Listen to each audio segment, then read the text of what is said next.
نحمده ونصلي ونسلم على رسوله الكريم وعلى آله وأصحابه وذرياته وآل بيته ومن والاه إلى يوم الدين. أما بعد فأعوذ بالله السميع العليم من الشيطان الرجيم. بسم الله الرحمن الرحيم. الحمد لله الذي أنزل على عبده الكتاب ولم يجعل له عوجا. قیمہ محترم ذمہ داران یونٹ اور میرے عزیز رفقا، پیارے ساتھیوں، اللہ وحدہ لا شریک سبحانہ تبارک و تعالیٰ کا جس قدر ہم شکر ادا کرے کم ہے، اس لیے کہ اس نے ہماری ہدایت، ہماری رہنمائی کے لیے قیامت تک باقی رہنے والی دستور حیات، کتاب زندگی، کتاب عبادت اور کتاب ہدایت کے نام سے القرآن الکریم نامی کتاب نازل فرمایا. جس طرح سے ہمارے لیے باقی چیزوں پر ایمان رکھنا ضروری ہوتا ہے ایک مکمل اور کامل مومن کہلانے کے لیے، تو اسی طرح سے قرآن کریم پر بھی ہمارا ایمان ہونا ضروری ہوتا ہے. اللہ کی کتابوں پر، اور اللہ کی کتابوں میں سے آخری عہد اس امت سے، پوری انسانیت سے، اللہ تبارک و تعالیٰ کا آخری کلام اور اللہ کے آخری نبی محمد رسول اللہ صلی اللہ علیہ وسلم پر نازل ہونے والی جو کتاب ہے اس کو قرآن مجید کہتے ہیں. ہمارا ایمان قرآن مجید پر ایک تو اس لیے ہے کہ اس پر ایمان لانا ضروری ہے،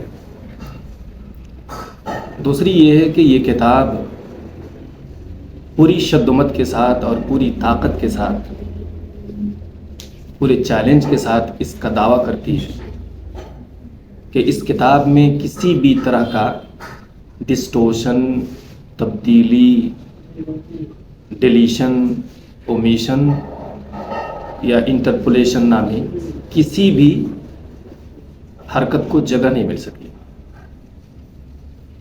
اور شاید اس لیے ہمارے دشمن یہ چاہتے ہیں، جو عام طور سے اسلام فوبیا کے شکار ہیں، وہ چاہے ایتھیسٹ ہوں یا وہ چاہے جوڈیو کرسچن بلیف کو ہولڈ کرتے ہوں،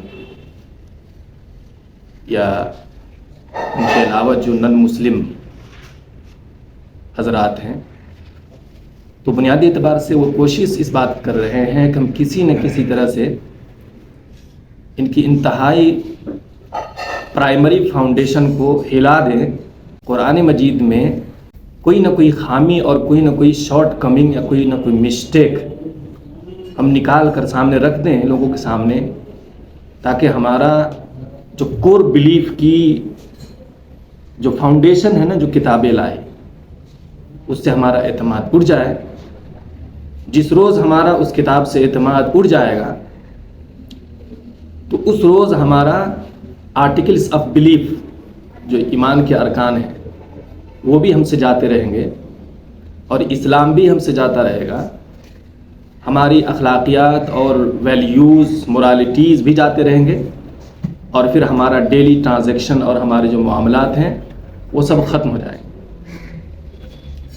تو ان کی شب و روز یہی کوشش ہے کہ کسی نہ کسی طرح سے اس کتاب سے کوئی نہ کوئی ایسی بات نکال دی جائے، ایسا ایشو آؤٹ کر دیا جائے کہ لوگوں کو یہ پتہ چلے کہ اس کتاب میں کہیں نہ کہیں کوئی خامی ہے، یا کہیں نہ کہیں یہ کتاب ہمارے اس 21st سینچری کے لیے کمپیٹیبل ہے. یہ کتاب جس زمانے میں نازل ہوئی، یہ کتاب اس زمانے کے لوگوں کے لیے ہدایت تو ہو سکتی تھی، خاص طور سے عربین پیننسولا کے لوگوں کے لیے، الٹریٹ نیشن کے لیے کتاب ہدایت تو ہو سکتی تھی، لیکن اس زمانے کے لیے کتاب ہدایت نہیں ہے. اس بات کی کوشش میں لگے ہیں کہ اس کو ثابت کریں.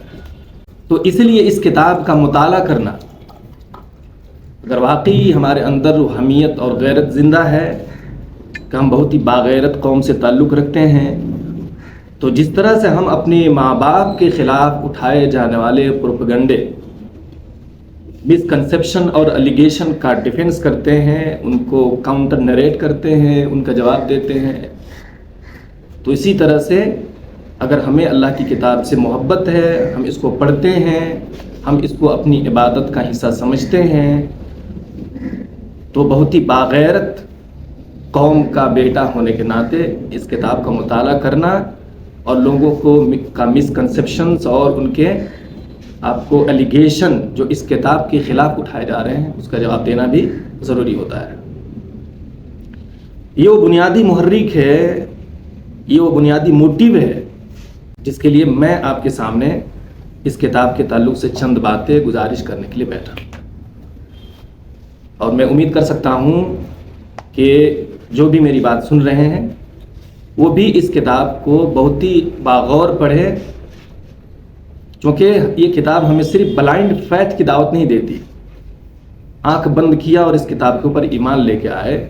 یہ کتاب ہمیں ریزن بھی دیتی ہے، یہ کتاب ہمیں آرگیومنٹ بھی دیتی ہے، یہ کتاب دیتی ہے ہمیں وجہ کہ میرے اوپر تمہارا ایمان صرف تمہاری آنکھیں بند کر کے نہیں ہے، بلکہ میرے اندر اتنا سسٹینیبل ایویڈنسز موجود ہے، اتنے محکم دلائل انسائڈ پیجز آف دا قرآن موجود ہیں کہ آپ کو اس کتاب کے اوپر ایمان لانے پر مجبور کرتے ہیں۔ چنانچہ یہ کتاب ہم سبوں کے لیے ہدایت ہے، اور اسی لیے لوگ یہ چاہتے ہیں کہ تمہاری جو سورس آف ہدایت ہے نا ان کو شیک کر دیا جائے، اس کو ہلا دی جائے۔ اور اعتراضات کرنے والے ابھی وہ اسٹریٹ واکرز نہیں ہیں، عام لوگ نہیں ہیں، بلکہ خاص طور سے اکیڈمیا ہے، کوئی اپنے آپ کو کمپیریٹیو ریلیجن کا لیکچرر ہو سکتا ہے، پروفیسر ہو سکتا ہے، اور جس قدر سائنس ترقی کر رہی ہے اس زمانے میں، تو ان تمام ناحیوں سے قرآن کے اوپر حملہ ہو رہا ہے۔ مثال کے طور پہ قرآن کے اوپر سب سے بڑا جو اعتراض ابھی اس زمانے میں ہو رہا ہے وہ قرآن کی اوتھینٹسٹی کے اوپر سوال کھڑا ہو رہا ہے، قرآن کی آتھرشپ کے اوپر، کس نے لکھا ہے اس کو؟ کیا واقعی قرآن انٹیکٹ ہے؟ کیا واقعی قرآن پریزرو ہے، ہم تک جو صحیح سالم پہنچا ہے؟ کیا اس کے اور بھی کچھ نسخے ملے ہیں جس نسخے میں اس بات کا اشارہ ہو کہ ابھی جو قرآن ہمارے ہاتھوں میں ہے وہ نسخے اور ان کی ورڈنگز، ان کے نیریشنز، ان کی آیات، چیپٹر کی ترتیب، آیتوں کا نمبر، پنچویشن، ڈائیکرٹک ڈاٹس جو ہوتا ہے جو اپنے یہاں تشکیل حرکات ہوتے ہیں، اگر وہ ڈیفرنٹ ہے تو اس بات کا وہ دعویٰ کرتے ہیں اور باور کرانے کی کوشش کرتے ہیں کہ یہ کتاب ریزرو نہیں ہے۔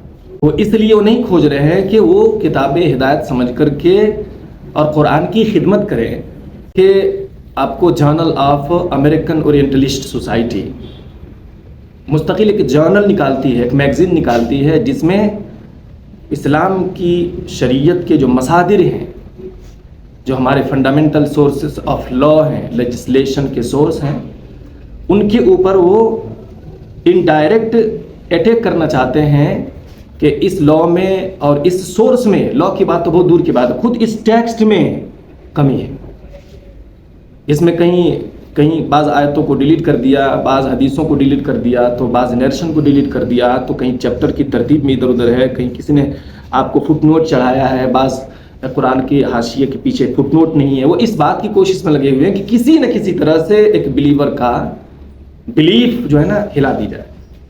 تو قرآن کی اوتھینٹسٹی کے اوپر سوالات ہیں، قرآن کے آتھرشپ، قرآن کا آتھر کون ہے، کس نے لکھا ہے اس کو۔ دوسری بات یہ کیا قرآن محفوظ ہے جس کو ہم پڑھ رہے ہیں؟ اسی طرح سے یہ تو ایکسٹرنل اوبلیگیشن ہے، جو قرآن پکڑنے سے پہلے چھونے سے پہلے یہ بنیادی سوالات کھڑے ہوتے ہیں۔ اس کے بعد جب ہم قرآن کریم کھولتے ہیں تو سورۃ الفاتحہ سے لے کر اور سورۃ الناس تک قرآن کریم کے جو چیپٹرز ہیں، جو مضامین ہیں، تو کہیں ان مضامین میں کوئی ایسی چیز ہم کو نظر آتی ہے کہ قرآن مجید اگر بائیولوجی پہ گفتگو کر رہا ہو تو آج کل جو بائیولوجی کے جو فیکٹ ہیں ان کو کنٹراڈکٹ کر رہی ہو۔ اگر قرآن کریم اکانومکس کے تعلق سے کوئی بات کی ہو تو کوئی ایسی بات کہہ دی ہو جو آج کل اکانومکس کے پرنسپل کو شیک کر رہی ہو۔ اگر قرآن کریم نے ایمبریولوجی پہ گفتگو کی ہے تو کیا کوئی ایسی بات ہے جو آج کل میڈیکل سائنسز کو ڈینائی کر رہی ہے؟ اگر قرآن کریم نے جیوگرافی کی بات کی ہے کہیں تو کیا واقعی ایسی کوئی چیز ہے کہ قرآن کریم نے وہاں پہ غلط کہہ دیا؟ اگر ہسٹری پہ بات کی ہو تو کیا قرآن کریم نے کوئی ایسی مثال دی ہے کہ ہسٹری میں وہ چیز ایگزسٹ ہی نہیں کرتی اور قرآن کریم نے اس کو بیان کر دیا؟ اگر اسٹرونی پہ قرآن گفتگو کر رہا ہو تو کیا جو آج کل اسٹرونومر ہیں یا ان کے جو اچیومنٹ ہے، ان کا جو آبزرویشن ہے، ان کا جو ریسرچ ہے، تو کیا قرآن کریم نے کوئی ایسی بات کہی اسٹرونومی کو لے کر کہ جہاں پر اسٹرونومی یہ کہہ رہی ہو کہ نا یہ تو غلط ہے، اس کو ہم نہیں مانتے؟ اگر قرآن کریم نے اوشینوگرافی، سمندر کے بارے میں، میرین لائف کے بارے میں بات چیت کی ہو، تو کیا قرآن کریم نے کوئی ایسی بات ایسی کہہ دی کہ کہیں نہ کہیں وہ سمندر کے تہوں میں جو علوم اور جو کائنات موجود ہے، جو مخلوقات موجود ہیں، ان کے تعلق سے کوئی ایسی بات قرآن نے کہہ دی ہو کہ وہ ریئل لائف میں ایگزسٹ نہ کرتا ہو؟ قرآن کریم نے اگر لٹریچر کی بات کی ہے تو کیا کوئی ایسی بات ہے جو آج کل جو عام طور سے لٹریچر جس کو ایکسیپٹ نہیں کر رہا؟ سائنٹیفک فیکٹ کی اگر بات کی ہے تو کیا کوئی ایسی بات ہے کہ سائنس اس کو نہیں مان رہی ہو؟ میرے بھائیوں، یہ سارے اتنے سینسٹیو کوشچن ہیں، الیگیشن ہیں کہ میں نے کہا کہ بنیادی اعتبار سے صرف ایک ڈائمنشن سے لوگوں نے قرآن پر کلام نہیں کیا ہے، بلکہ جو جس فیلڈ میں کام کر رہا ہے، اگر کوئی انجینئر ہے تو وہ چاہ رہا ہے کہ میں کوئی ایسی بات قرآن سے نکال دوں جو میرے میتھمیٹکس کا جو رول کام کر رہا ہے نا اس کے خلاف یہ کتاب کہہ رہی ہے۔ کوئی ڈاکٹر ہے تو اس کے لیے تلاش رہا ہے، کوئی اسٹرونومر ہے تو اس میں بھی تلاش رہا ہے، کوئی ہسٹورین ہے تو اس میں تلاش رہا ہے، کوئی میتھمیٹیشین ہے تو بھی اس میں تلاش رہا ہے، کوئی سائیکیٹرسٹ ہے تو اس میں تلاش رہا ہے۔ تو یہ سارے جو مختلف فیلڈز میں جو لوگ کام کرتے ہیں، مختلف فیلڈز کو اسٹڈی کو انٹرٹین کرتے ہیں، وہ لوگ یہ چاہ رہے ہیں کہ کسی نہ کسی ناحیے سے اس کتاب سے ہم کوئی فلو نکال دیں، کوئی فالٹ نکال دیں، ایسی کوئی بات نکال دیں جو ہمارے سائنٹیفک فیکٹ کو کنٹراڈکٹ کر رہی ہو۔ تو اس بات کی کوشش میں ہے۔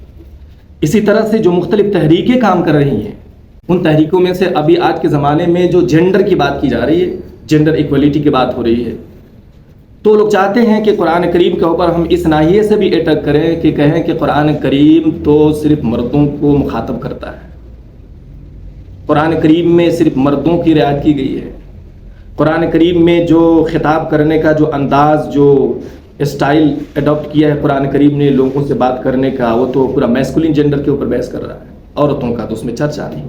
پھر قرآن کریم کی آیات کے اندر کچھ آیتیں ہیں جن آیتوں کا ٹرانسلیشن ہمارے اپنے بزرگوں نے کچھ ایسے ڈھنگ سے کیا ہے جو اوریجنل کلاسیکل عربک پہ بیس نہیں تھا، اور ترجمے میں کوئی غلطی کی وجہ سے ہمارے غیر یہ سمجھنے لگے کہ یہ قرآن کا ورژن کی کیا ہے، غلطی ہے۔ ظاہر ترجمہ تو قرآن نہیں ہو سکتا، ٹرانسلیشن تو قرآن کبھی نہیں ہو سکتا، لیکن قرآن کے تراجم مختلف زبانوں میں ہوئے تو جو مترجمین ہیں، جو ٹرانسلیٹر ہیں، ان میں کوئی بہت اپنی زبان کا ایکسپرٹ بھی ہو سکتا ہے اور کوئی اپنی زبان کا کمزور بھی ہو سکتا ہے، کیونکہ بہرحال آپ کو قرآن کا ترجمہ کرنے کے لیے تو سب سے پہلے قرآن کی کلاسیکل عربک کو پڑھنا پڑے گا نا، اس زبان کو پڑھنا پڑے گا نا جس زبان میں قرآن اترا ہے، اس ڈائلیکٹ کو اور اس ایکسینٹ کو پڑھنا پڑے گا نا جو قریش کا تھا جس میں قرآن اترا ہے، اس مینٹالٹی کو بھی پڑھنا پڑے گا جہاں پہ قرآن اترا ہے، بلکہ اس سوشل نارمز کو بھی پڑھنا پڑے گا، سوشل ویلیوز کو جہاں پہ قرآن اترا ہے، اور قرآن کی بلاغت کا اور اس کے ایلیکوینس کا جو پہلو ہے کہ ایک لفظ کہتا ہے اس کے کئی سارے معنی ہوتے ہیں۔ اپنے ہاں عربک زبان میں جو پلورل ہوتا ہے اس کی دو قسمیں ہوتی ہے، ایک پلورل ہوتا ہے جو ہم 1 سے لے کر کے 3 تک کے نمبر کو بیان کرتے ہیں، 1 سے لے کر 3 تک کو، دوسری عربی زبان میں پلورل ہوتی ہے جو 3 سے لے کر 9 تک بیان کرتا ہے، تو دوسرا پہلو تو آپ کو انگلش میں نہیں ہے، اردو زبان میں نہیں ہے۔ عربی میں خطاب کرنے کے لیے ہم آپ کو انگلش میں آپ یو کہیں گے، پرانی انگلش میں آپ کو شیکسپیئر کی انگلش میں داؤ کہتے تھے، دائی کہتے تھے، لیکن آج کی جو آپ کو انگلش ہے اس میں یو ہے، فیمیل کے لیے بھی، میل کے لیے بھی، چھوٹے کے لیے، بڑے کے لیے، سب کے لیے یو ہی ہے، لیکن عربی زبان کا جو مورفولوجیکل سسٹم ہے، جو ڈیریویشنل جو آپ کو اس کا جو سائنس ہے اس میں آپ کو چھوٹے کے لیے کچھ اور ہے، بڑے کے لیے کچھ اور ہے، مذکر کے لیے کچھ اور ہے، مؤنث کے لیے کچھ اور ہے، سنگولر کے لیے کچھ اور ہے، پلورل کے لیے کچھ اور ہے، پریزنٹ کے لیے کچھ اور ہے، اور پاسٹ کے لیے کچھ اور ہے۔ یہ ساری جو ڈیریویشنل جو ڈائیورسٹی ہے نا یہ عربک زبان میں ہے۔ آپ جب قرآن کا ترجمہ اردو میں کریں گے تو آپ وہ تمام چیزوں کو مینٹین نہیں کر سکتے، تو پڑھنے والا یہ سمجھتا ہے کہ ہو سکتا ہے کہ ان قرآن کا ڈیفرنٹ ورژن ہے یہ، جبکہ یہ ڈیفرنٹ ورژن نہیں ہے، یہ ڈیفرنٹ ٹرانسلیشن ہے جو انسانوں نے کیے ہوئے۔ پھر اس کے علاوہ آپ جب ترجمہ کرتے ہیں قرآن کریم کا تو ترجمے میں جب ایک لفظ کو آپ اپنے لفظوں سے بیان نہیں کر پاتے ہیں تو پھر آپ کیا کرتے ہیں، آپ جو ہے نا فٹ نوٹ کا سہارا لیتے ہیں، سائڈ نوٹ کا سہارا لیتے ہیں، کہیں مارجن کا سہارا لیتے ہیں، کہیں بہت زیادہ ہمت ہو تو کیا کرتے ہیں بریکٹ کا سہارا لیتے ہیں ترجمے کے اندر۔ ایک عام آدمی قرآن کا ترجمہ پڑھتے ہوئے یہ سمجھتا ہے کہ یہ جو آپ نے بریکٹ میں ڈالا ہوا ہے اس کو پتہ نہیں ہے کہ بریکٹ کا مطلب کیا ہوتا ہے. بریکٹ ٹرانسلیٹر کی طرف سے ایڈ کیا جاتا ہے کہ وہ اللہ کی طرف سے ایڈ کیا گیا ہے. تو ایک عام آدمی جو قرآن کا ترجمہ پڑھے گا تو پھر وہ مس کنسیپشن کا شکار ہو جائے گا کہ ہو سکتا ہے کہ یہ بھی اللہ کی بات ہو اور آپ نے اس کو اپنے لفظوں میں بیان کرنے کی طاقت آپ نے نہ رکھا ہو اور اس کو ایسے بیان کر دیا. پھر قرآن کریم کا ترجمہ کرتے ہوئے ہم جو اردو کتابوں کا مطالعہ کرتے ہیں تو آپ دیکھتے ہیں بسم اللہ الرحمن الرحیم کا جو ترجمہ کرتے ہیں تو کہتے ہیں میں شروع کرتا ہوں اللہ کے نام سے. اب میں شروع کرتا ہوں اللہ کے نام سے آپ نے ترجمہ تو کیا لیکن مترجم کے ذہن میں یہ بات نہیں آئی کہ کہیں اگر کوئی عورت اس کتاب کا ترجمہ پڑھے تو ترجمہ کیا کرے گی. وہاں پہ ہونا چاہیے میں شروع کرتی ہوں اللہ کے نام سے. تو آپ کو دنیا کے کسی اردو ترجمے میں تو نہیں ملے گا کہ میں شروع کرتی ہوں اللہ کے نام سے. اس کا مطلب مترجم جو ترجمہ کر رہا ہے اس کا ذہن ادھر گیا ہی نہیں کہ اس قرآن کا مخاطب جتنا مرد ہے اتنا ہی عورت ہے. اس قرآن کو پڑھنے کے لیے جتنا مطالبہ مرد سے کیا گیا ہے اتنی عورت. اور ایک زمانہ ایسا آئے گا کہ اللہ تعالیٰ جب دونوں جینڈرز کو دونوں سیکس کو مرد عورت کو قرآن سے جوڑے گا تو ہر آدمی اس کو پڑھنے کی کوشش کرے گا. جو آلریڈی جو ٹرانسلیشن ہو چکا ہے خاص طور سے اردو زبان میں, انگلش میں تو مسئلہ حل ہے, یو سب کے لیے ہے, اس میں آئی سب کے لیے ہے, مرد ہو عورت ہو. لیکن کرتا ہوں کرتی ہوں کرتے ہیں کہ مسئلہ تو اردو زبان کا ہے. تو جب آپ اردو ترجمہ پڑھیں گے تو اگر عورت کوئی خاتون پڑھ رہی ہے میں شروع کرتی ہوں تو تب تو ٹھیک ہے, اس کو اطمینان ہے. لیکن وہ عورت کیوں پڑھے میں شروع کرتا ہوں؟ یہ تو اردو کا جو اسٹائل ہے لینگویج کے خلاف بات ہے. تو یہ ان سارے پہلوؤں کو پھر آپ نے جو ہے نا قرآن کریم کے کسی لفظ کو آپ نے ادا نہیں کیا جہاں پر آپ کو ایکسٹرا پلورل کی بات ہے. 3 سے لے کر کے 9 نمبر تک کو ہم قرآن کریم میں دیکھتے ہیں جس کو ہم عربی زبان میں اس کو جمع کثرت بولتے ہیں. وہ آپ دنیا کی کسی زبان میں اس کو ادا نہیں کر سکتے ہیں. قرآن کریم نے ایک ہی لفظ کو کہیں پہ جمع استعمال کیا, کہیں پہ سنگولر استعمال کیا, کہیں پلورل استعمال کیا, وہ اس کنٹیکسٹ میں, تو آپ اس کو ادا نہیں کر سکتے ہیں. یہ ٹرانسلیشن کا فلو ہے, آپ ادا نہیں کر سکتے ہیں اس کو. اسی طرح سے بہت سارے لوگوں نے کیا کیا ہے, قرآن کو ٹیکسٹ سے الگ چھاپنا شروع کر دیا. عموماً پہلے تو یہ ہوتا تھا نا الحمدللہ رب العالمین, پھر اس کا ترجمہ نیچے ہوتا ہے, اس کا انواد نیچے ہوتا تھا. لیکن لکھنؤ نے اسی طرح سے کئی سارے پریس نے قرآن کریم کے صرف ترجمے چھاپ دیے ہیں. اسی لیے محققین علماء کا ایسا سمجھنا ہے کہ قرآن کریم کو صرف ترجمے کو انڈیپینڈنٹ کر کے چھاپنا صحیح نہیں ہے, کیونکہ آپ کو کمپیئر کرنے کا موقع نہیں ملے گا. پھر اوپر میں آپ کا ٹیکسٹ کام چل رہا ہے اور نیچے سے اس کا ٹرانسلیشن چل رہا ہے, تو اگر آپ کو ٹرانسلیشن میں کہیں فلو نظر آئے, کہیں شارٹ کمنگ نظر آئے یا کوئی اعتراض نظر آئے تو آپ جو ہے نا اوریجنل ٹیکسٹ کی طرف رجوع کریں گے تو آپ کا مسئلہ حل ہے. لیکن آپ محض ترجمے پڑھ کے چاہ رہے ہیں کہ میں قرآن کا ایکسپرٹ ہو جاؤں یا جو ترجمہ پڑھ رہا ہوں تو یہی قرآن ہے, یہ تو کسی نے دعویٰ نہیں کیا. ترجمہ کیا ہے؟ ہیومن انٹرونشن کا نام ہے. انسانوں کی آپ مینٹل انٹرپرائز اور ذہنی جدوجہد کا نام کیا ہے؟ ترجمہ. اس وقت ترجمہ قرآن نہیں ہے. ہر زمانے میں ترجمہ اپنے زمانے کی مانسکتا اور زمانے کی مینٹلیٹی کو سامنے رکھ کر کیا گیا ہے. ہو سکتا ہے کہ مطلب آج سے 200 برس پہلے جو ترجمہ ہندوستان کی سرزمین میں ہوا, شیخ رفیع الدین صاحب نے کیا, عبدالحق صاحب نے کیا, مولانا اشرف علی تھانوی علیہ الرحمہ نے کیا, مولانا احمد رضا خان رحمۃ اللہ علیہ نے کیا, بہت سارے بزرگوں نے کیا, تو ان کے ترجمے میں خامیاں ہیں, کمیاں ہیں, وہ آج کے زمانے میں ایسا ہم کو نظر آتا ہے. تو یہ ساری باتیں ہیں جس سے ہمارے غیروں کو کہیں نہ کہیں آپ کو انگشت نمائی کا فنگر اٹھانے کا موقع ملتا ہے. میں آج چاہتا ہوں کہ اس چھوٹی سی نشست میں آپ کو چند ایگزامپل دیتا ہوں کہ وہ کیا ہے, کس طرح سے ہوا ہے, کس طرح کے اعتراضات ہیں, پریکٹیکل سیمپل اور ایگزامپل ہم کر دیتے ہیں.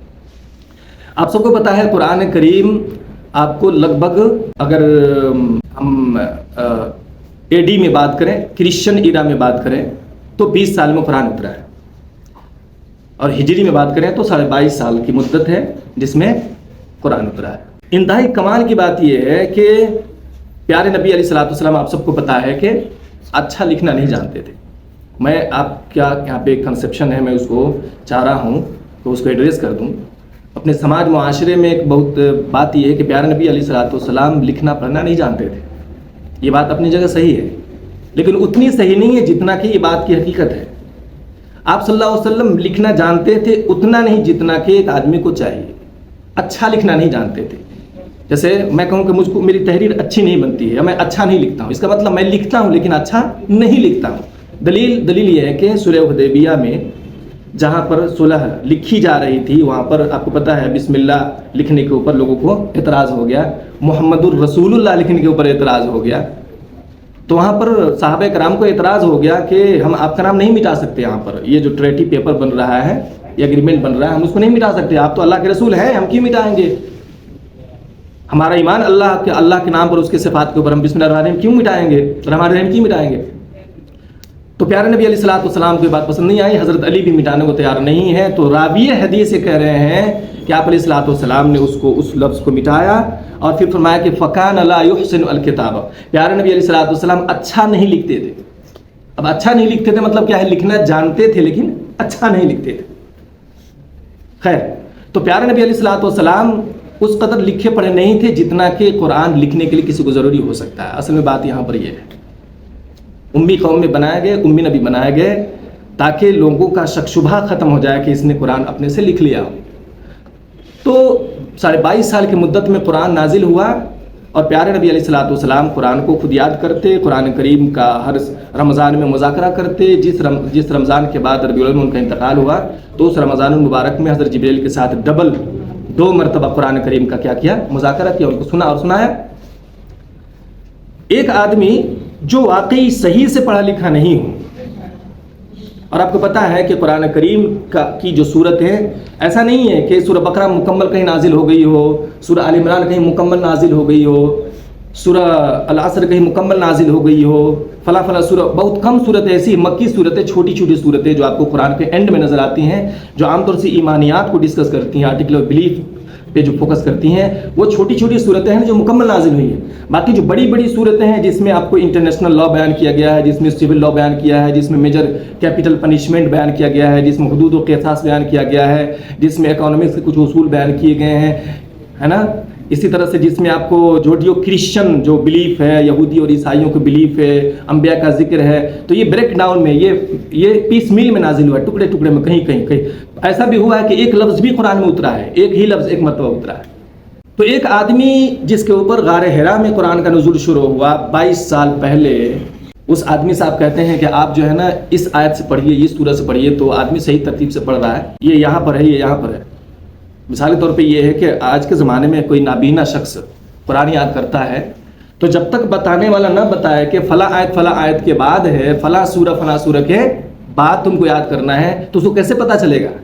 یہ تو اس کی میمورائزیشن جو پاور ہے، میموری پاور، اس کی داد دینی پڑے گی نا. اس نے قرآن کو دیکھا تو نہیں ہے کبھی، کیونکہ دیکھیں گے تو آپ کے ذہنوں میں امیج چھپے گا، پکچر چھپے گا. نابینا آدمی تو دیکھتا نہیں ہے، تو اس کا سارا دار و مدار کس کے اوپر ہوتا ہے؟ اس کے حافظے کے اوپر ہوتا ہے. تو پیارے نبی علیہ الصلوۃ والسلام اپنی وفات تک اور پھر ان کے بعد صحابہ اور تابعین اور ہم سب اسی ترتیب سے قرآن پڑھ رہے ہیں جس ترتیب سے قرآن اترا ہے، لکھوایا گیا ہے. عربوں کو اپنے حافظے کے اوپر، اپنے میموری پاور کے اوپر کافی پراؤڈ تھا، گرو تھا. اس زمانے میں لکھنے کی رسم بہت کم تھی، نہ کوئی کالج، نہ کوئی مدرسہ، نہ کوئی ڈکٹیشن سینٹر، نہ کوئی املا سینٹر، نہ کوئی کچھ بھی نہیں. کہتے ہیں کہ پورے عرب میں اس وقت عربین پیننسولا میں 12 یا 17 لوگ پڑھنا لکھنا جانتے تھے پراپر، جو لکھ سکتے تھے، پڑھ سکتے تھے. تو ایسی قوم میں قرآن اترا ہے. تو قرآن کو پریزرو کیا گیا ہے سب سے پہلے تو میمورائزیشن سے، اور قرآن کو پریزرو کیا گیا ڈاکومنٹیشن سے. کس سے؟ ایک تو میموری سے اور دوسرا ڈاکومنٹیشن سے، قرآن کو لکھوا کر. اسی زمانے میں جیسے جیسے قرآن اترتا اس کو لکھا جاتا، اس کو لکھوایا جاتا، یاد کیا جاتا، یاد کروایا جاتا. قرآن کریم کا جو یاد کرنے کا جو فیکٹر ہے، اس کو رینفورس کرنے کے لیے، اس کو مضبوط کرنے کے لیے صحابہ رضی اللہ تعالی عنہم نے، نبی پاک صلی اللہ علیہ وسلم نے جب بھی قرآن کی آیت اترتی، آپ کو پتہ ہے کہ نمازوں میں ہم کو قرآن پڑھنا ہے. صحابہ کو یہ بتایا جاتا تھا کہ یہ قرآن کا یہ حصہ اترا ہے. جو اسکرائب ہوتے تھے قرآن کے لکھنے والے، جو وہی لکھنے والے لوگ ہوتے ان کو بتایا جاتا کہ اس کو یہاں پر لکھو. تو اس قرآن کو نماز میں بھی پڑھا جاتا ہے، اس کو خطبوں میں پڑھا جاتا ہے، اس کو جلسے جلوس میں پڑھا جاتا ہے، صحابہ کرام کی تذکیر کی جاتی، کہیں کوئی خطبہ دینا وہاں پر قرآن پڑھا جاتا. تو قرآن کریم چل رہا تھا، پھر رہا تھا مدینے اور مکی سوسائٹی میں. اس کے علاوہ پھر حفاظ کرام کے لیے مدرسے قائم کیے گئے، قرآن کے لیے مدرسے قائم کیے گئے. مختلف دنیا کے مختلف حصوں میں جب مسلمانوں کی حکومت تھی، ایون کہ صحابہ کرام رضی اللہ تعالیٰ جہاں گئے، تابعین جہاں گئے، وہاں انہوں نے قرآن کریم کو محفوظ کرنے کے لیے کیا کیے؟ ادارے قائم کیے، حفظ کے ادارے قائم کیے. اور ماشاءاللہ آج یہ رسم چل رہی ہے. ہر ملک میں بہت سارے آپ کو انگنت حفظ کے ادارے ہیں. تو قرآن کریم کو ڈاکومنٹیشن کے ذریعے سے اور قرآن کریم کو میمورائزیشن کے ذریعے سے محفوظ کیا گیا.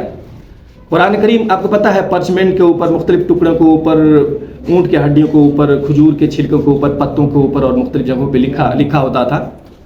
اس کے بعد حضرت ابو بکر رضی اللہ تعالیٰ عنہ کے زمانے میں کچھ حفاظ کرام کی شہادت ہو گئی تو ابو بکر رضی اللہ تعالیٰ عنہ نے حضرت عمر رضی اللہ تعالیٰ عنہ کے مشورے سے اس وقت کے مشہور جو ہیڈ آف دا اسکرائب تھے, جو وہی لکھنے والے جو مین ذمہ دار آدمی تھے, وہ زید بن ثابت رضی اللہ تعالیٰ عنہ تھے.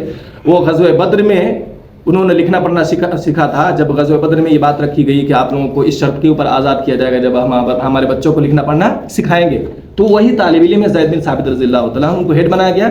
اور ابو بکر کے زمانے میں قرآن کو ایک جگہ لکھا گیا, ایک جگہ قرآن کریم مختلف پارچمنٹ سے نکل کر کے قرآن ایک جگہ آ گیا.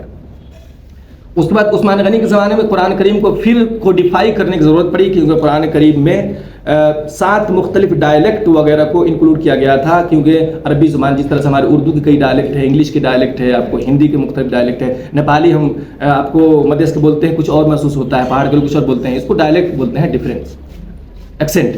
تو وہاں پہ 7 مختلف ڈائلیکٹ کو مینٹین کیا گیا تھا. اس کی وجہ سے لوگوں میں آپس میں اختلاف ہونا شروع ہو گیا, میری قرأت بہتر ہے, میرا ڈائلیکٹ بہتر ہے, میرا بہتر ہے. تو میرا اور تیرے کی کنفلکٹ کو ختم کرنے کے لیے قریش کے ڈائلیکٹ کے اوپر ان کو باقی رکھا گیا. اور عثمان غنی رضی اللہ عنہ کے زمانے میں قرآن کو کوڈیفائی کیا گیا, ایک کوڈ میں رکھا گیا, قریش کے لب و لہجے میں اس کو باقی رکھا گیا. انہوں نے تقریباً 6 کاپیز دنیا کے مختلف ریاستوں میں بھجوایا. آج عثمان غنی رضی اللہ تعالیٰ عنہ نے جو 6 کاپیز بھجوائے تھے, ان 6 کاپیز میں سے آج کے زمانے میں ایک بھی ایگزسٹ نہیں کرتی, نہیں ہے. آپ کو پتا ہے, پہلی بات تو یہ ہے کہ کاغذ کا انوینشن نہیں ہوا تھا. یہ کاغذ جو ہے نا, یہ کاغذ جو ہمارے پاس میٹر موجود ہے, اس کے اندر جو ہے نا لانگ لیونگ کی کیپیسٹی موجود ہے, زیادہ دیر تک باقی رہنے والی. آپ کو اونٹ کی چھالوں کے اوپر, کھجور کے پتوں کے اوپر, پیپرس کے اوپر, آپ کو مختلف دیواروں کے اوپر, لکڑیوں کے اوپر لکھنا, یہ زیادہ باقی رہنے والی بات نہیں تھی. ایک تو یہ ہے کہ نیچرل فینومینا سے ایسا ہو گیا. دوسری یہ ہے کہ جہاں پر رکھا گیا, کوئی مسجد ڈیمولش ہوئی تو وہ ختم ہو گیا, کہیں پہ آگ لگی تو وہ کہیں پہ وہ ختم ہو گیا, کہیں پہ سیلاب آیا تو وہ حصہ ختم ہو گیا. اب پتہ لیدر اور یہ ساری چیزیں بہت جلدی خراب ہو جاتی ہیں. تو یہ ساری باتیں تھی جس کی وجہ سے ان جو اوریجنل جو مصحف تھا, جو 6 مصحف بنائے گئے تھے, اور 6 مصحف سے پہلے ابو بکر والا جو مصحف ہے نا, جو اس مصحف کو ہم لوگ کیا بولتے ہیں, اس کو ٹرم میں بولتے ہیں مصحف الامام, جو مین مصحف ہے, مین قرآن. اس کو دیکھ کر کے یہ سب کاپی کیا گیا تھا اور 6 مختلف ریاست بھیجا گیا تھا. آج وہ کہیں بھی موجود نہیں ہے, لیکن آج بہت ہی اینشنٹ اور بہت ہی اولڈ اسکرپٹ ہمارے پاس مینی اسکرپٹ موجود ہے. آپ کو فک سیملی موجود ہے, دنیا کے مختلف جگہوں پہ موجود ہے.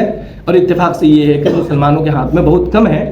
بہت ہی پرانا مینیو اسکرپٹ کہا جاتا ہے تاشقند کا میوزیم, ابھی ازبکستان کا جو علاقہ ہے تاشقند وہاں پہ ہے. تو وہاں پہ ایک مصحف موجود ہے جو عام طور سے آپ کو کوفی اسکرپٹ میں لکھا ہوا ہے. میں آپ کو بتاؤں کہ انگلش لکھنے کے بہت سارے اسٹائل نہیں ہیں, لیکن عربی لکھنے کے بہت سارے اسٹائل ہیں. انگلش کے بھی ہیں لیکن اتنے زیادہ نہیں ہیں, ڈائیورس. اپنے یہاں عام طور سے ابھی جو قرآن یہاں پہ لکھا ہوا ہے, ابھی جو قرآن پڑھتے ہیں, یہ عام طور سے نستعلیق اسکرپٹ میں لکھا ہوا, عام طور سے نستعلیق سے ملتا جلتا ہے.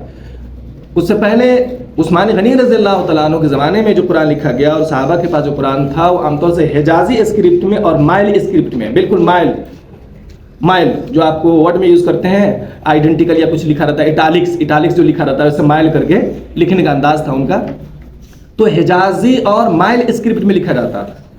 ابھی جو بھی مصحف جہاں پر موجود ہے وہ کوفی اسکرپٹ میں موجود ہے. اس کا مطلب بہت بعد میں لکھا گیا ہے.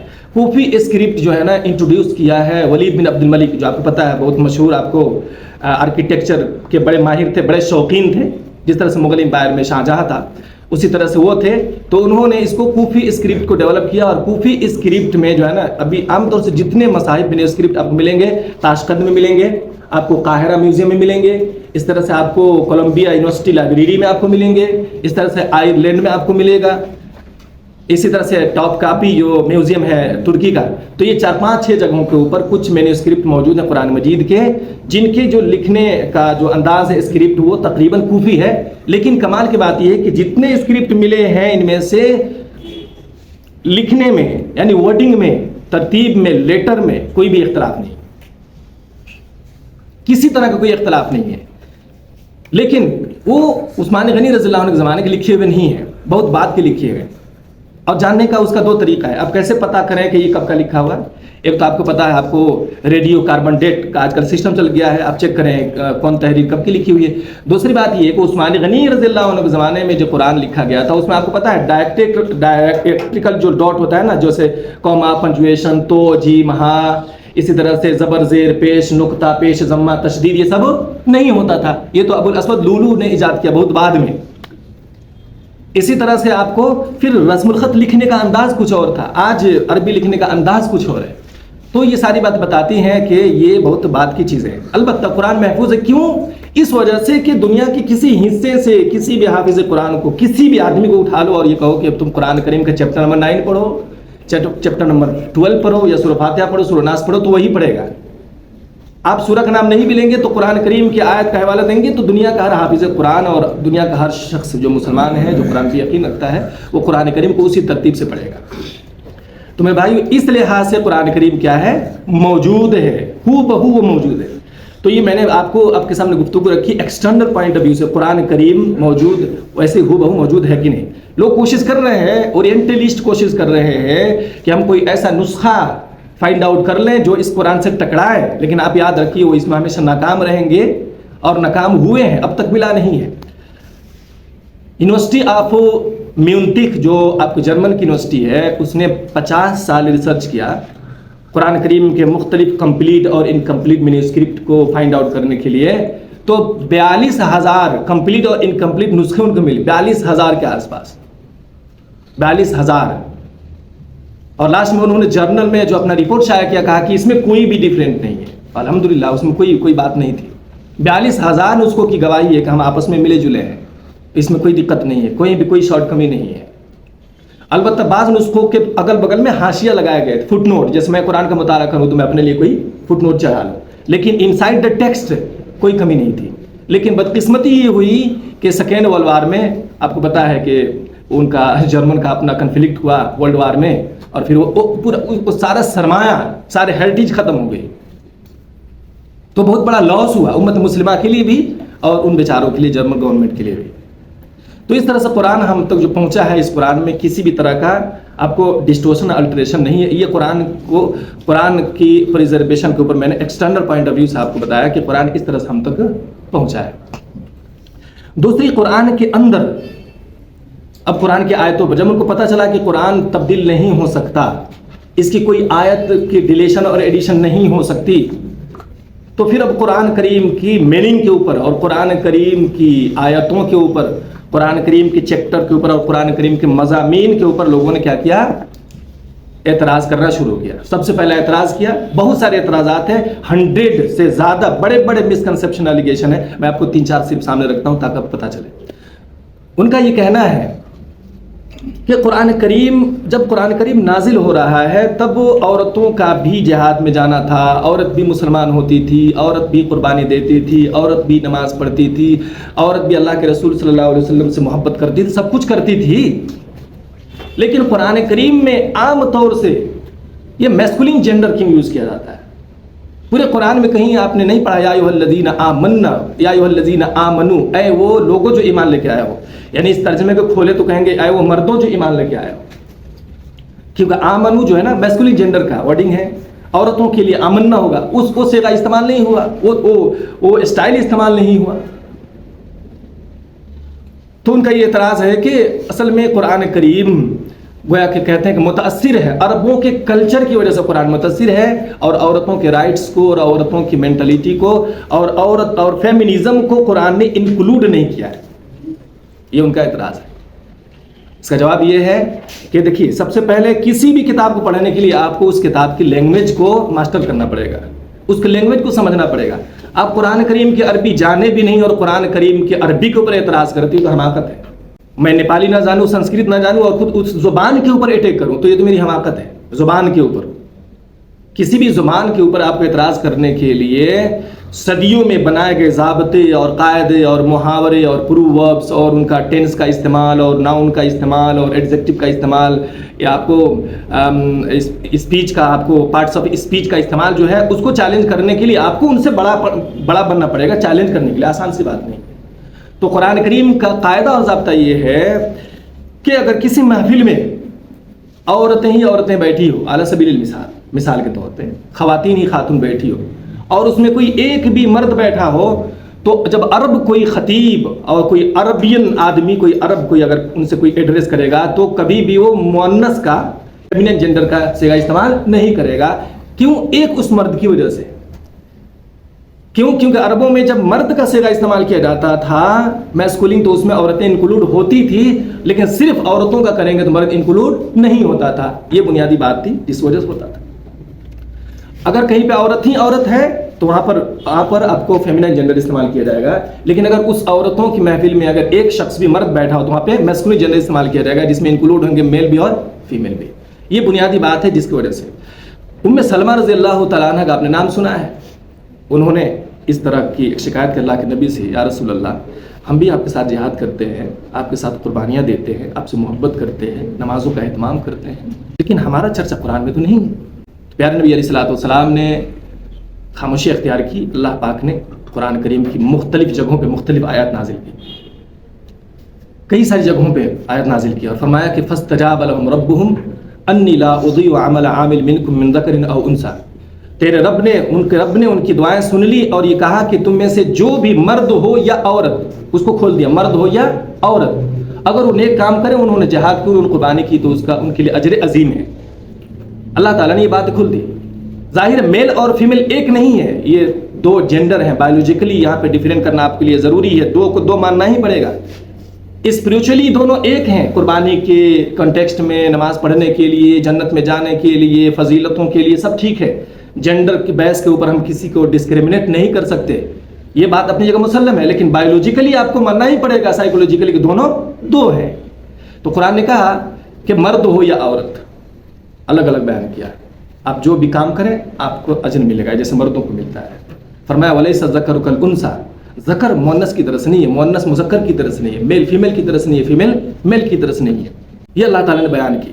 سورہ احزاب میں آپ کو جہاں سے 22 پارہ شروع ہو رہا ہے نا، 22 پارہ میں بالکل آپ کو مور دین ڈزن سے زیادہ خصوصیات بیان کی، جہاں پہ کہا ان المسلمین والمسلمات والمؤمنین والمؤمنات والقانتین والقانتات والذاکرین والذاکرات صابرین صابرات، یہ تقریباً 12 سے زیادہ ایٹریبیوٹس اور کیریکٹرسٹک بیان کیا، مردوں کے بھی عورتوں کو بھی، اسی آیت میں مرد اور عورت ساتھ ساتھ، کوئی ڈسکریمنیشن نہیں ہے۔ عورت نے، خاتون نے اچھا کام کیا، اس کا بدلہ ملے گا، مرد نے کیا اسے ان کا بدلہ ملے گا۔ تو اس نام کے اوپر قرآن کریم نے کسی بھی طرح کا ڈسکریمنیشن نہیں کیا، ایک بات تو یہ ہے۔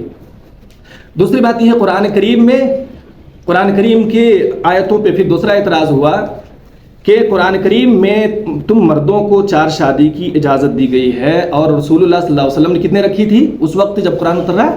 9۔ یہ اعتراض ہے، اس کا آپ کو جواب دینا ہے۔ قرآن پڑھنے اس کا جواب ملتا ہے۔ جواب کیسے ملتا ہے؟ اس وجہ سے کہ جب قرآن کریم کی آیت اتر رہی ہے کہ اب تمہارے مردوں کے لیے 4 ہے، اس وقت نبی کریم صلی اللہ علیہ وسلم کے پاس 9 عورتیں تھیں۔ بائی چانس، مقصد سے نہیں، بائی چانس اتفاق سے ایسا ہوا۔ چنانچہ اب یہ بتائیں کہ مردوں نے، صحابہ کرام رضی اللہ تعالیٰ عنہم کے پاس 4 سے زیادہ عورتیں، انہوں نے کیا کی؟ باقی کو الگ کیا۔ 4 رکھنے کی اجازت تھی۔ دوسری بات آپ کو یہ بھی سمجھنا چاہیے، عام طور سے جو پروپیگنڈا ہے کہ مسلمان 4 کرتے ہیں، انفیکٹ ایسا نہیں ہے۔ بہت کم ایسے لوگ ہیں جو پولیگیمی میں بلیو کرتے ہیں۔ 4 سے شادی کرنا صرف اجازت ہے، وہ بھی کنڈیشن کے ساتھ، نہ یہ سنت ہے نہ مستحب ہے، کچھ بھی نہیں ہے۔ 4 شادی کرنا نہ کوئی سنت ہے، 4 شادی کرنا نہ کوئی مستحب ہے، نہ کوئی ریکمینڈڈ ہے، نہ کوئی بہتر چیز ہے، نہ کوئی آپ کی تقویٰ اور خدا ترسی کے لیے کوئی اچھی سی علامت ہے، نہ الاؤڈ ہے 4 شادی کرنا، لیکن وہ بھی کنڈیشن کے ساتھ۔ 2 کنڈیشن آپ کے پاس ہونا چاہیے، ایک تو فائنینشلی آپ کیپیبل ہو، دوسرا فزیکلی آپ فٹ ہو تو کریں۔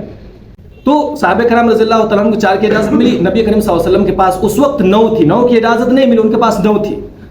اب بتائیے کہ اگر نبی کریم صلی اللہ علیہ وسلم اپنی بیویوں کو 4 کو رکھ کر کے اور 5، 6، 7، 8، 9 کو طلاق دے دے، اب یہاں پہ ایک سوال کھڑا ہوتا ہے۔ سوال کیا کھڑا ہوتا ہے سوال یہ کھڑا ہوتا ہے کہ اسی آیت میں سورہ احزاب میں اللہ تعالیٰ نے پیارے نبی علیہ الصلوۃ والسلام کو یہ کہا کہ آپ کے پاس جو ہے نا، آپ ان کو طلاق بھی نہیں دے سکتے، اور آپ ان کو طلاق نہیں دے سکتے، اور جس عورت کا حسن اور جس کا کردار، جس کی سیرت آپ کو جتنا بھی پسند آئے، آپ ان دوسرے سے شادی بھی نہیں کر سکتے، یہ جتنا آپ کے پاس اتنا ہے، اسی آیت میں۔ اب اگر نبی کریم صلی اللہ علیہ وسلم کسی ایک خاتون کو بھی طلاق دیتے تو شادی کون کرتا؟ آپ کو پتا ہے نا کیا کہا جاتا ان کو؟ ام المؤمنین، النبی اولا بالمؤمنین من انفسہم وازواجہ امہاتہم، نبی تمہاری جان سے زیادہ تمہارے باپ کی طرح سے، تمہارے باپ سے زیادہ تمہارا خیال کرنے والا ہے، اور نبی کی بیویاں تمہاری مائیں ہیں۔ تو کون ایسا شخص ہے جو اپنی ماں سے شادی کرے؟ کوئی ایسا شادی کرنے والا نہیں ہے۔ چنانچہ یہی فائنل سولوشن تھا کہ نبی کریم صلی اللہ علیہ وسلم اپنی بیویوں کو اپنے پاس رکھے، وہ چاہے 9 تھی چاہے 20 بھی ہوتی تو رکھنا پڑتا۔ دوسری بات یہ ہے کہ یہ تو نبی کریم صلی اللہ علیہ وسلم کے اوپر اعتراض ہے، تو اگر 4 سے زیادہ بیوی رکھنا اگر نبی کی نبوت کو ڈسکوائلیفائی کرتا ہے، تو جو اعتراض کرتے ہیں ہمارے اوپر، خاص طور سے یہودی، کرسچن یا کوئی بھی راجہ مہاراجہ، تو وہ بیک دن پرانے زمانے میں ایک عام سی بات تھی، ایک سوشل نارم تھا ایسا رکھنا۔ سلیمان علیہ السلام کے بارے میں آپ کو پتا ہے کہ 700 بیویاں تھیں، 300 ان کے پاس کنکیوبائن تھیں، بابیاں تھیں۔ تو یہ اس زمانے کے اعتبار سے کوئی غلط نہیں تھا۔ اس وقت عرب کلچر میں چونکہ وار ہوتے تھے، جنگیں ہوتی تھی، مرد مارے جاتے تھے، پھر عورتوں کا پروٹیکشن کا، شیلٹر کا، فوڈ کا، یہ سب سوالات کھڑے ہوتے تھے، اس وجہ سے ان کو انکلوڈ کیا گیا۔ تیسرا جو اعتراض ہوتا ہے وہ یہ ہوتا ہے کہ پہلی سورہ ہم پڑھتے ہیں اہدنا الصراط المستقیم، اس کا ترجمہ ہم کیا کرتے ہیں؟ ہم کرتے ہیں کہ اللہ تعالیٰ مجھے سیدھی راہ دکھا۔ ہم جب ترجمہ کرتے ہیں ہمیں سیدھی راہ دکھا، اور ہم سمجھتے ہیں کہ رسول اللہ صلی اللہ علیہ وسلم نے جب یہ آیت پڑھی ہوگی تو کس انٹینشن سے، کس ترجمے سے پڑھا ہوگا، مطلب کیا ذہن میں ہوگا؟ کیا انہوں نے کبھی کہا ہوگا کہ اللہ تعالیٰ مجھے سیدھی راہ دکھا؟ آپ نے کہا سیدھی راہ دیکھا، آپ نے ترجمہ کیا ہے تو گویا کہ نبی صلی اللہ علیہ وسلم تو سیدھی راہ پہ تھے ہی نہیں، تبھی تو دعا کرتے تھے مجھے سیدھی راہ دکھا۔ تو کہتے تمہارا نبی تو سیدھی راہ پہ تھا ہی نہیں، تمہارا قرآن خود کہتا ہے تمہارے نبی اپنے لیے استغفار کی دعا کرتے تھے، اللہ تعالیٰ نے قرآن میں کہا ہے کہ ہم نے اس کے اگلے پچھلے گناہوں کو معاف کر دیا۔ تمہارا نبی تو گناہ گار ہے، جو گناہ گار ہو ہمارے لیے آئیڈیل نہیں ہو سکتا۔ تمہارا نبی تو اپنے لیے جو ہے نا اہدنا الصراط المستقیم دعائیں کرتا تھا، اس کا مطلب وہ صراط المستقیم پہ نہیں تھا۔ یہ کنسپشن کہاں سے ہے؟ مسکنسپشن ترجمے کی وجہ سے آیا، کیونکہ لفظ اہدنا جو ہے نا اس کا ضروری مطلب نہیں ہوتا کہ مجھے سیدھی راہ دکھا، اس کا معنی یہ ہوتا ہے مجھے سیدھی راہ پہ باقی رکھ، میں سیدھی راہ پہ ہوں، مجھے سیدھی راہ پہ باقی رہنا ہے۔ کیونکہ قرآن کریم نے صراط المستقیم کو 33 جگہوں پہ استعمال کیا، 33 جگہوں پہ استعمال کیا، جس میں سے حضرت موسیٰ کے اور باقی عیسیٰ علیہ السلام کے کنٹیکسٹ میں بیان کیا، رسول کریم کے کنٹیکسٹ میں بیان کیا 5 جگہوں پہ، اور کہا کہ اے نبی کہہ دو کہ میں سیدھی راہ پہ ہوں، قل اننی ہدانی ربی الی صراط مستقیم، اے نبی کہہ دو کہ میں سیدھے راہ پہ ہوں، میرے رب نے سیدھے راہ کی میری رہنمائی کی ہے، مجھے دکھا دیا میں سیدھے راہ پہ ہوں، ھذا صراط ربک مستقیم، ہے تیرے رب کی سیدھی راہ جس پہ تم ہو۔ تو آپ قرآن کو کہیں سے نکال دیں گے اور کہیں پھر کریں گے تو ایسا نہیں ہوگا۔ چوتھا جو اعتراض ہے بہت شارٹ میں، وہ یہ ہے کہ عام طور سے قرآن کریم کے اوپر اعتراض کرنے والے قرآن کریم کو ہمیشہ آؤٹ آف کنٹیکسٹ کوٹ کرتے ہیں۔ جو سیاق چل رہا ہے، جو سندرب چل رہا ہے، اس سندرب کو اگنور کر کے آؤٹ آف کنٹیکسٹ ہمیشہ کوٹ کرنے کی کوشش کرتے ہیں۔ اس وجہ سے آج جو قرآن کے اوپر جو ہے قتال کے اوپر، جہاد کے اوپر جو مختلف اعتراضات ہیں کہ قرآن کریم یہ حکم دیتا ہے ایسا کرنے کے لیے، ویسا کرنے کے لیے، دشمنوں کے ساتھ، غیر مسلموں کے ساتھ، یہ total out of context atomistic interpretation جس کو بولتے ہیں، آؤٹ آف کنٹیکسٹ ان کو کوٹ کیا جاتا ہے۔ ظاہر ہے جب جنگ چل رہی ہے، دشمن میدان میں ہے، میں میدان میں ہوں، صلح حدیبیہ بریک ہو گئی، صلح حدیبیہ توڑ دی گئی، اس کے بعد آپ کو مسلمانوں اور غیر مسلموں کی صلح باقی نہیں رہی، یا غزوہ بدر ہو رہی ہے، جنگ کا میدان ہے، تو وہاں پر جو کمنٹری اب جو ہوتی ہے، ابھی جو لائیو کمنٹری ہوتی ہے آج کل میچ وغیرہ میں دیکھتے ہیں، تو جو کمنٹری ہو رہی ہے قرآن کریم جو اتر رہا ہے آسمان سے اور جنگ کا میدان ہے، تو اس جنگ کے میدان میں تو یہی نہ کہا جائے گا دشمن جہاں ملے ہو مارو، جب جنگ کا میدان ہے تو کیا کہا جائے گا؟ تو یہ جتنے دشمن کو مارنے کی بات ہے یہ آپ کو آؤٹ آف کنٹیکسٹ عام طور سے کوٹ کیا جاتا ہے۔ قرآن کریم نے کسی بھی آیت میں ایسا نہیں کہا کہ آپ راہ چلتے ہوئے لوگوں کو مارو، کہیں بھی نہیں کہا۔ محض عقیدے کے اختلاف کی وجہ سے قرآن کریم نے کہیں بھی نہیں کہا کہ ہم کسی کا مرڈر کریں، کسی کا بھی نہیں۔ لیکن جنگ کا میدان ہے تو ہر جنگ کا اپنا اصول ہوتا ہے، ضابطے ہوتے ہیں، بلکہ قرآن کریم نے تو اس جنگ کو بھی کہا کہ ضابطے سے باندھ دیا ہے۔ تو یہاں پر آؤٹ آف کنٹیکسٹ کوٹ کرنے کی وجہ سے ایسا مسئلہ ہوا ہے۔ جنگ کا میدان چل رہا ہے، وہاں پہ آیتیں اتر رہی ہے، وہاں پر مارنے کا حکم کیا جا رہا ہے، آؤٹ آف کنٹیکسٹ کبھی نہیں ہوا۔ آخری بات جو ہے وہ یہ ہے کہ اگر مارنے کی بات بھی ہے، اگر جہاد کرنے کی بات بھی ہے، قتل کرنے کی بات بھی ہے، تو آپ کو پتہ ہے کہ تمام علماء کا اجماع ہے اس کے اوپر، یونانیمس کنسنسس ہے ہمارے اسکالر کا کہ یہ گورنمنٹ کا کام ہے۔ کس کا کام ہے؟ گورنمنٹ کا کام ہے۔ یہ ایکسٹرا جوڈیشل ایکٹیویٹیز آپ کے من میں آئے تو آپ مجھ کو مار دیں، میں آپ کے من میں آیا میرے من میں مزاج میں آپ کو مار دوں، یہ اسلام میں حرام ہے۔ اگر یہ کیپٹل پنشمنٹ بھی جاری کرنا ہے، حدود قصاص بھی جاری کرنے ہیں، تو یہ گورنمنٹ کا کام ہے، اسلامی ریاست کا کام ہے، اسلامک اسٹیٹ کا کام ہے۔ آپ کو انڈیویجولی یہ ڈیپینڈ نہیں کرتا کہ میرے مزاج میں آئے تو میں نے آپ کو مار دیا، آپ کا مزاج میں نے مار دیا۔ یہ جوڈیشل ایکٹیویٹیز جو ہے نا، ایکسٹرا جوڈیشل ایکٹیویٹیز، یہ اسلام اس کی قطعی ممانعت کرتا ہے، اس کو منع کرتا ہے۔ یہ گورنمنٹ کا کام ہے، یہ اسٹیٹ کا کام ہے۔ اسٹیٹ جہاں پر ہوگی وہ اپنے اعتبار سے جو فیصلہ لینا چاہے وہ لے۔ تو یہ قرآن کے اوپر اعتراضات کرنے کے لوگوں کے پہلو ہیں۔ عام طور سے قرآن کریم پہ اعتراض کرنے والے لوگ ایتھیسٹ ہوتے ہیں، جو کسی بھی مذہب پہ بلیو نہیں کرتے ہیں۔ فریڈم، اپنے گھر کی ریسپانسبلٹی، ذمہ داریوں سے اوپر اٹھ کر جینا چاہتے ہیں، مورالیٹیز کو پرے رکھ کر جینا چاہتے ہیں، عام طور سے ان کے اعتراضات ہوتے ہیں۔ اور آج کے زمانے میں کرسچینٹی کا زیادہ اعتراض اس وجہ سے ہو رہا ہے کہ ہمارے الحمدللہ مسلم اسکالر نے کرسچینٹی کے اوپر اچھا ڈیبیٹ کیا ہے، بائبل کے اوپر کیا ہے، اور اس کو اوتھینٹسٹی کے اوپر کیا ہے، تو ایکشن کا تو ریئیکشن ہوگا۔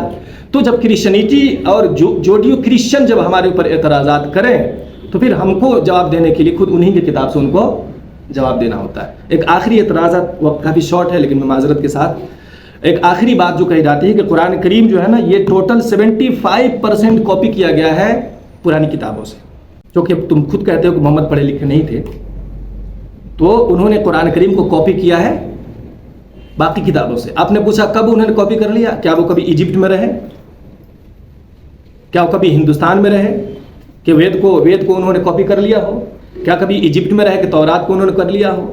شب معراج میں گئے چند لمحے کے لیے تو فلسطین میں چند لمحے کے لیے ٹھہرے تھے، فلسطین میں آباد تو نہیں ہوئے تھے کہ وہاں پہ کاپی کر لے۔ مکے میں کون بہت بڑا یہودی پادری تھا، عیسائی پادری تھا، اور آپ کو سینٹ کوئی کالج چل رہا تھا، کوئی کرسچن کوئی کالج چل رہا ہے جس میں جا کر کے رسول صلی اللہ علیہ وسلم بائبل پڑھتے تھے؟ انہوں نے کہا 75 تم نے کاپی کیا وہاں سے۔ کیوں؟ وہ کہتے ہیں کیونکہ تمہارا کیا ہے، سملیرٹیز ہے۔ ٹیچنگ کیا ہے؟ قرآن کریم میں جو مضامین بیان کیے جا رہے ہیں وہ بائبل میں ہے، تو تم نے گویا کہ اس کو کہاں سے لیا ہے؟ بائبل سے لیا ہے۔ سیدھا سا جواب یہ ہے کہ بائبل سے پہلے ایگزسٹ کرتی ہے وید۔ آپ کو پتہ ہے نا سب کو، جو وید ہے اپانشاد ہے، جو ہمارے ہندو بھائیوں کی دھارمک کتاب ہے، وہ کہتے ہیں کہ ظاہر وید کی وہ آپ کو بائبل کی تاریخ سے پہلے سے ایگزسٹ کرتی ہے۔ تو اپر وید میں بھی آپ کو توحید کا کنسپٹ موجود ہے، ایک اللہ کو پوجنے کا کنسپٹ موجود ہے، وہاں پر بھی موجود ہے۔ تو کیا یہ کہہ دیا جائے کہ بائبل نے وہاں سے کاپی کیا ہے؟ نہیں۔ سملیرٹیز کا ہونا اس بات کی ضمانت نہیں ہے کہ وہ چیز وہاں سے کاپی کی گئی ہے، بلکہ اس بات کی ضمانت ہے کہ جس اللہ تعالیٰ نے اس نبی کو تعلیمات دی ہے، اسی رب نے اس نبی کو تعلیمات دی ہے۔ سورس آف انفارمیشن کیا ہے؟ سیم ہے۔ تو بائبل اور قرآن میں بہت ساری جو سملیرٹیز ہے، اس میں بہت ساری باتیں ہیں، لیکن جو سملیرٹیز نہیں ہے، قرآن کریم جو نئی باتیں بیان کر رہا ہے نا، آپ کو پتا ہے کہ حضرت آدم علیہ السلام اور حوا رضی اللہ تعالیٰ عنہ علیہ السلام کے اوپر بائبل جو آبجیکشن لگاتا ہے کہ ان کی غلطی کی وجہ سے زمین پر اتارا گیا، قرآن اس کا قائل نہیں ہے، تو سملیرٹیز نہیں ہے۔ ابراہیم کا اس نمرود بادشاہ کے سامنے اپنے باپ سے، اپنی قوم سے جو ڈیبیٹ ہوا، وہ بائبل میں کہیں نہیں ہے۔ نوح علیہ السلام نے اپنی قوم کو جو دعوت دی، وہ بائبل میں کہیں پر نہیں ہے۔ جسٹس کرائسٹ علیہ السلام نے آپ کو گود میں بات کی، قرآن کریم نے جو کہا ہے وہ بائبل میں آپ کو نہیں ملے گا۔ باغ ارم وہ آپ کو بائبل میں کہیں پہ موجود نہیں ہے۔ وہ فرعون کے بارے میں جب ذکر کرتا ہے قرآن، تو فرعون کا ذکر کرتا ہے، قرآن نے فرعون کا بھی ذکر کیا، اور ایک پلس میں عزیز، امراۃ العزیز، ایک عزیز جو وہاں کا جسٹ بادشاہ ہوتا تھا، عادل بادشاہ، اس کو قرآن نے ہمیشہ عزیز کہا، اور غیر مسلم اور ظالم بادشاہ کو کیا کہا؟ فرعون کہا۔ یہ باریک بینی اور یہ فرق آپ کو بائبل میں نہیں ملے گا۔ تو یہ ساری باتیں کہہ رہی ہے کہ قرآن کریم محمد کا اپنا رچنا، ان کی لکھی ہوئی کتاب نہیں ہے، وہ کیسے لکھ سکتے ہیں؟ چنانچہ اس کا مصدر وہی ہے جس نے تورات نازل کیا ہے، جس نے انجیل نازل کی ہے۔ اور ورقہ بن نوفل نے یہی بات کہی تھی غار حرا سے لوٹنے کے بعد، آپ صلی اللہ علیہ وسلم جب بی بی خدیجہ لے کر گئیں، تو انہوں نے یہ کہا کہ اس کا سورس آف انفارمیشن وہی ناموس اور وہی جبریل ان کے پاس آئے ہوئے جو موسیٰ کے پاس آتے تھے۔ تو ان کو یقین تھا، کرسچن تھے، یقین تھا کہ محمد صلی اللہ علیہ وسلم کی اپنی رچنا نہیں ہے۔ اللہ تبارک و تعالیٰ ہمیں اور آپ کو قرآن کریم سمجھنے اور پڑھنے کی توفیق عطا فرمائے، اور ہمارے دشمنان قرآن کے اوپر جس سے دشمن نظر سے دیکھتے ہیں اللہ تعالیٰ ان کے لیے شافی ہے، ان کے لیے کافی ہے. اللہ تعالیٰ ان کو ہدایت دے اور ہمیں قرآن کریم کے اندر باریک بینی سے اور گہرے مطالعے کی ہمیں توفیق عطا فرمائیں. اقول قولی ھذا لی ولکم ولسائر المسلمین انہ هو الغفور الرحیم.